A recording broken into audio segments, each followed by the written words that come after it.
ஒரு ஊரில் கணவனும் மனைவியும் வாழ்ந்து வந்தனர். கணவன் ஒரு நிறுவனத்தில் வேலை பார்த்து கொண்டிருந்தான். அவனுக்கு வருமானம் மிகவும் குறைவாகவே கிடைத்து கொண்டிருந்தது. அடுத்த வீட்டில், எதிர் வீட்டில் அந்த பொருள் வாங்கியுள்ளனர். நாம் இப்படி எந்த பொருளும் வாங்காமல் ஏழ்மை நிலையில் இருக்கிறோமே, நமக்கு எப்போதுதான் நல்ல காலம் வரப்போகிறதோ என்று மனைவி சதா புலம்பிக் கொண்டிருந்தாள். இப்போது நாம் பட்னி கிடைக்காமல் ஏதோ வயிறார சாப்பிடுகிறோம் அல்லவா, அதை நினைத்து மகிழ்ச்சியாக இப்போதே நல்லது என்று கணவன் ஆறுதலாக கூறுவான். மனைவி அதை ஏற்காமல் அவனை நச்சரித்து கொண்டே இருந்தாள். அவன் ஒரு நாள் பொறுமை இழந்து, உன் தாய் வீட்டுக்கு போய் சில நாட்கள் தங்கியிருந்து வந்தால் நல்லது என்று எனக்கு தோன்றுகிறது. மாற்றம் மகிழ்ச்சியை தரும் என்றான். அதை கேட்டதும் அவள் பெரிய கூச்சல் போட்டலானாள்.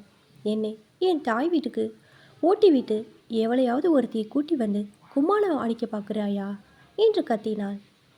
அத்துடன் இதோ கிணற்றில் போய் விழுகிறேன் என்று கூவிக்கொண்டு கொள்ளையில் இருக்கும் கிணற்றுக்கு விரைந்தாள்.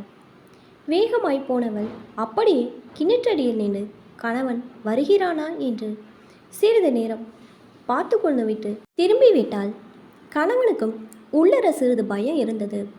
அவள் கிணற்றில் விழுந்து இறந்துவிட்டால் தான் தள்ளிவிட்டதாக ஊரார் அவதூறு கூறினால் என்ன செய்வது என்ற அச்சம் அவனை விட்டு அகலவில்லை. சில நாட்களுக்கு பிறகு எதிர் வீட்டில் உள்ள அம்மா வெளியூரிலிருந்து புடவைகள் வாங்கி வந்து விற்கிறாள். மாதம் மாதம் 20 ரூபாய் கொடுத்தால் போதும் என்றாள் மனைவி. இப்போது நமக்கு வருமானத்தை கொண்டு வாழ வேண்டிய சிரமமான நிலைமை உள்ளது. இன்னும் புடவை கடன் வேறு. மாதம் 20 ரூபாய்க்கு எங்கே போவது? பிறகு பார்க்கலாம் என்றான் கணவன். ஒரு புடவை வாங்கி தருவதற்கு வக்கில்லை. என்ன வாழ்க்கை இது? நான் கிணற்றில் வந்து செத்து போகிறேன் என்று கிணற்றடிக்கு ஓடினாள் மனைவி. கணவன் பேசாமல் உட்கார்ந்திருந்தான். சிறிது நேரத்தில் அவள் திரும்பி வந்து விட்டாள். மறுநாள் தனக்கு சம்பளத்தை கொஞ்சம் கூட்டி தரும்படி முதலாளியிடம் கேட்டுக்கொண்டான் அவன். மேலும் தன் மனைவியின் நச்சரிப்பு தாங்க முடியவில்லை. அடிக்கடி என் மனைவி கிணற்றில் விழுந்து விடுவேன் என்று கிணற்றடிக்கு ஓடுகிறாள். எனக்கு ரொம்பவும் பயமாக இருக்கிறது என்று கூறி வருந்தினான். கிணற்றில் விழுவேன் என்று அவள் சொல்வதற்காக நீ பயப்படாத. இனிமேல் அவள் அப்படி சொன்னால் தைரியமாக நீ கிணற்றில் நன்றாக விழு, எனக்கு தொல்லை ஒளி என்று கூறு என்று தைரியம் கூறினான் முதலாளி. அவள் விழுந்துவிட்டால் என்ன செய்வது? எனக்கு அவமானம் ஏற்படுமே என்றான்.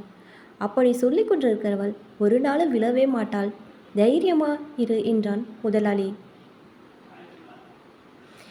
சில நாட்களுக்கு பிறகு இப்படி வறுமையில் போராடி கொண்டிருக்க முடியாது, கிணற்றில் விழுந்து சாகிறேன் என்று சொல்லிவிட்டு கிணற்றுக்கு சென்று கொண்டிருந்தாள். என்னை தொல்லைப்படுத்தாதே, நீ கிணற்றில் விழுவதற்காக நான் பயப்படவில்லை. எல்லோரும் ஒரு நாள் சாக வேண்டியவர்கள் தானே.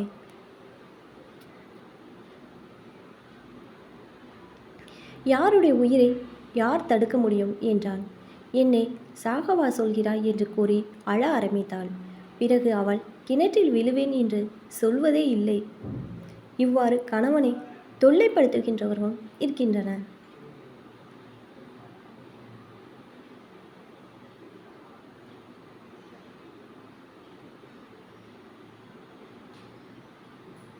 இப்போ தான் என்னோட சேனல் ஃபஸ்ட் டைம் பார்க்குறீங்கன்னா சப்ஸ்கிரைப் பண்ணிக்கோங்க. பக்கத்தில் இருக்க பெல் ஐக்கானை ப்ரெஸ் பண்ணிக்கோங்க. அப்போ தான் நான் ஒவ்வொருத்தரும் வீடியோ போடும்போது உங்களுக்கு நோட்டிஃபிகேஷன்லாம் வரும். தேங்க்ஸ் ஃபார் வாட்சிங்.